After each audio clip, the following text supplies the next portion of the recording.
We turn to former U.S. Army Brigadier General and author of the book Reaper Goes Target, General Tony Tata. General, it's an honor. Good to have you with us tonight. Great to be with you. I don't think anybody's questioning whether Donald Trump will do an airstrike on Syria. He's already done it before. But the advertising of it, how do you, as a military expert, how do you view the commander-in-chief saying this is what he's going to do?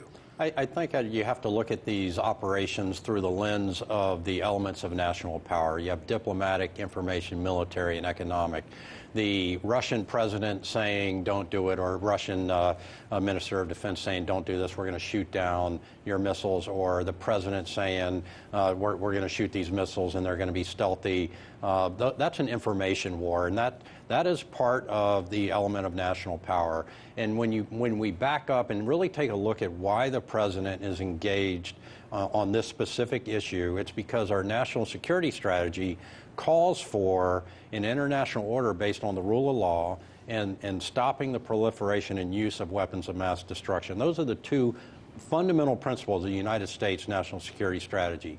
Here we have verifiable proof by the World Health Organization that chemical weapons were used just the other day, and we have video footage of the hip and hind helicopters from the Syrian military dropping barrels onto the buildings where the casualties were. So it doesn't take a leap of faith to understand that this was an attack conducted by the Syrian military on civilians, killing women, children, and men that were in this area. So stopping the spread and use of weapons of mass destruction is of paramount importance and should be to every nation in the country.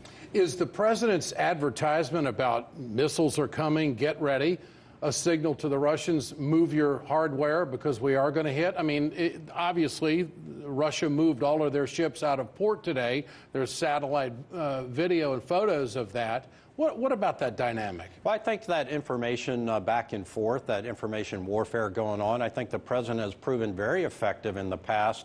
Your previous reporter referenced Kim Jong-un and tweets back and forth between North Korea and the president, and it's an effective way of communicating that he's resolute and intends to take care of the problem. And this, as I mentioned when Manila was on with us earlier with her story, that in my lifetime, this is the first time a superpower has said, you hit this country, we're going to respond.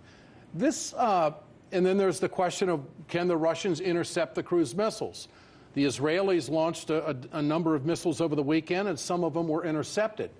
We're in a new era here, aren't we? We are, and just as you mentioned, since the Cuban Missile Crisis, President Trump tweeted that this is the worst that we've ever seen relations between the U.S. and Russia in a long time. And so there's some brinksmanship going on here, and it's a dangerous time in the world. And being on the right side of international order, the rule of law, and stopping the proliferation of weapons of mass destruction is always the right side to be on. Now, you're saying what you're saying about the attack. The Russians and the Syrian army are saying something else, that they did not do this, that it was staged by the white helmets, and that's fake footage. Whatever it is, we're on the verge of some action.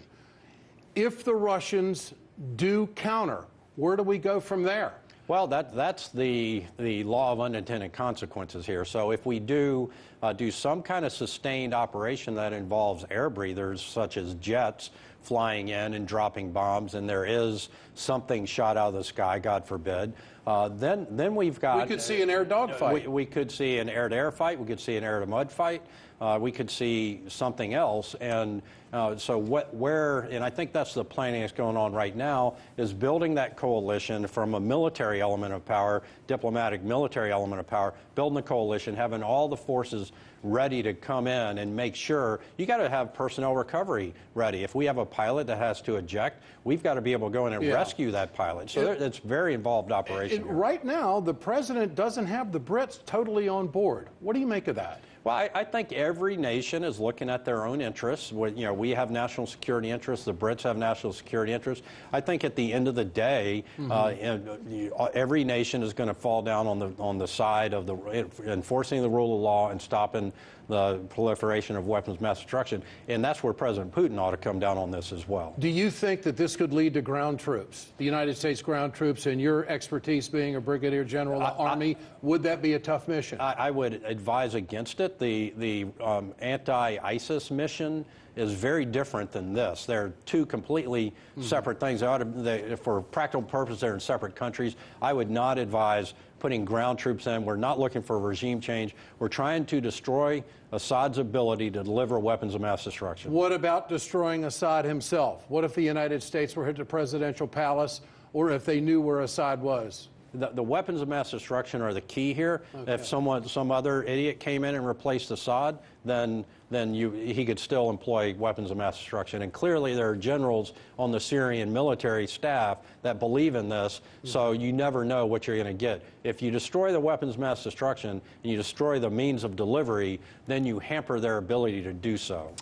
General Tata, good to have you with us tonight. Great to be here. Thank you so much.